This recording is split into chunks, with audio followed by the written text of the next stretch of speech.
Kw'isoko.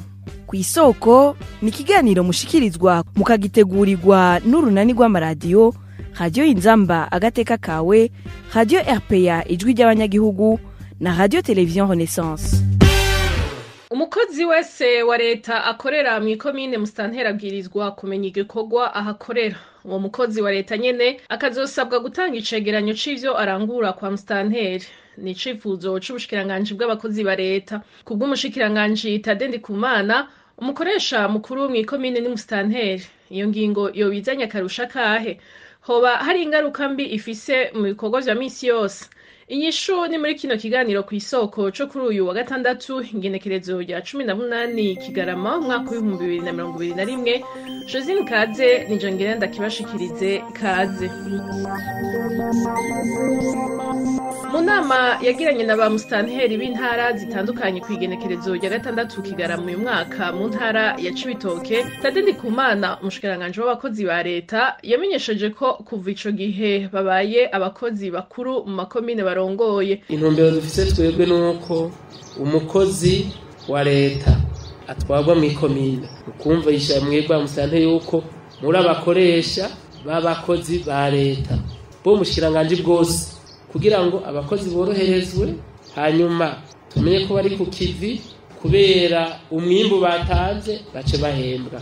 Yaba umusukonta yaba umususitati akorera mu komine, wewe urabufise ko kumenya ivyo ariko arakora, akaguha raporo nawe ukayitanga kwa guverineri. Ariko niho warawibaza ati mbega none umwarimu kumenga yifitiye ibotike yataye abana hariya, burya amasaha bambwiye gutonda ukabaza ujya ajejwe inyigisho mu ikomine ati mbega none abarimu baratonda amasaha bategezwa gutonda kuko ntahembwe atakoze. Mu kigabane cacu cuno munsi twahisemwo kurabira hamwe akarusho canke ingaruka z'iyo ngingo mu gisata c'indero. Umuhinga mu vy'indero Liberani bashira kandi abona ko ivyashikirijwe n'umushikiranganji Tade Ndikumana bizotuma igisata c'indero cizizigwa n'ingingo za politike. Ivyo yavuze babishize mu ngiro ni ibintu bizotuma akajagari kari mu gisata c'indero kiyongera. Bwa mbere bwobwo murazi neza barongoye amakomine kuba ari mu mugambwe uri ku butegetsi. Ni ukuvuga yuko abarimu bose bazotegerezwa kwinjira ku nguvu mu mugambwe uri ku butegetsi kugira baronke amanota meza, kugira bakingire akazi kabo. Ivyo navyo bingaruka mbi yavyo ni uko igisata c'indero cari gifise ingorane nyinshi kigiye kwigisata ca politiki. Ni ukuvuga mu gifaransa politiser le système éducatif burundais. Turazi neza ko ariko vyari bimeze, uye bizogiye kunyuka. Ivyo rero bigatuma abarimu bajuragirika kuko hazoba hari ubushikiranganji butatu bujejwe igisata c'indero. Hariho ubushikiranganji bw'indero aribwo butanga amaprograme, aribo bigisha abarimu bimwe bita formation continue ou recyclage, aribwo busuzuma yuko abarimu bigisha neza bimwe vya inspection n'ibindi. Hariho rero ubushikiranganji bw'abakozi ba leta. Murazi neza ko abarimu basinya kontra n'ubwo bushikiranganji aribwo bubahemba. Hanyuma rero iyo ngingo nayo y'umushikiranganji azanye ubushikiranganji bw'intwaro yo hagati, kuko murazi neza ko abatwara amakomine barongowe n'ubwo bushikiranganji. Ivyo vyose bizotuma ka kajagari navuga kiyongera.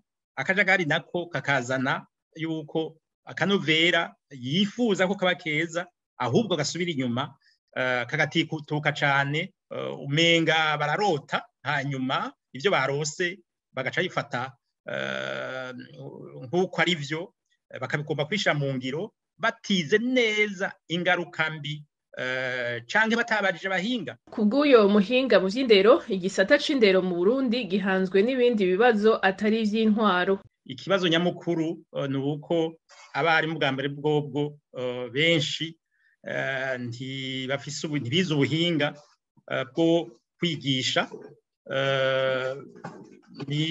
Ikindi ni ingorane z'uburyo murabona amasanamu aca hirya no hino abanyeshuri batagira intebe bakicara ku mabuye, ni ibitabo badafise bikwiye, ni agashahara kadakwiye bahari abarimu.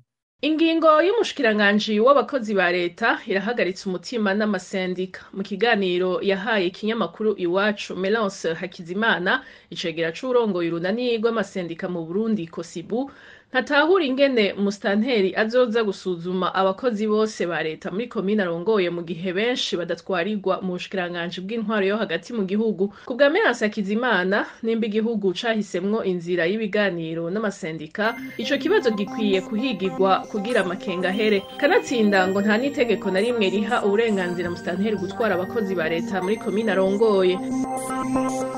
Ni na hano duciye dusozera ikigabane kw'isoko cuno munsi. Ndabashimire ko mwadukurikiye. Josine Kaze nije nakibashikirije, naho ubutaha. Cari ikiganiro kw'isoko.